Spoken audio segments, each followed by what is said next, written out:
बेटा इधर आओ, बात सुनो मेरी। जी मम्मा, ओके ओके आ रही हूँ। हाँ जी मम्मा, आपने बुलाया था? कहती थी खाना रेडी है, वो खा लो आके। क्या बनाया आज खाने में आपने? हाँ बेटा, सैंडविच बनाया और साथ में फ्रूट्स हैं। वाह, सैंडविच वो मुझे बहुत पसंद है मम्मा, थैंक यू थैंक यू। चलो फिर टेबल पर बैठो और खाओ, बहुत पसंद है तो। वाह, खाने की खुशबू से तो मेरे मुंह में पानी आ रहा है मम्मा। चलो खा के देखो। रुक जाओ बेटा, आप कुछ बोल रही हो।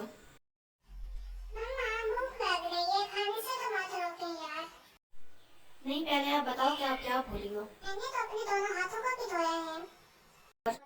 कुछ और बेटा, जरा दिमाग पर जोर दो। खाने का शुक्रिया अदा नहीं किया। अच्छा अंदाज़ा है, पर कुछ और सोचो। तो फिर क्या, अल्लाह हाफिज? खाना खाने से पहले अल्लाह हाफिज़ कौन कहता है बेटा? वो तो मैं ऐसे ही कह रही थी, सच में याद नहीं आ रहा। अच्छा बताती हूँ, पर अगली दफ़ा याद रखना, हमें कोई भी काम करने से पहले बिस्मिल्लाहिर्रहमानिर्रहीम कहना चाहिए। इसी तरह खाना खाने से पहले भी। अरे हाँ, बिस्मिल्लाह। ओहो, मैं भूल गई थी। लेकिन खाना खाने से पहले क्यों? क्योंकि ये सारी नेमतें अल्लाह पाक की तरफ से हैं, तो क्या हम खाना अल्लाह के नाम से शुरू भी नहीं करेंगे? हाँ हाँ, क्यों नहीं। ठीक है, फिर शुरू करो खाना। लेकिन मम्मा, अगर भूल गए तो फिर?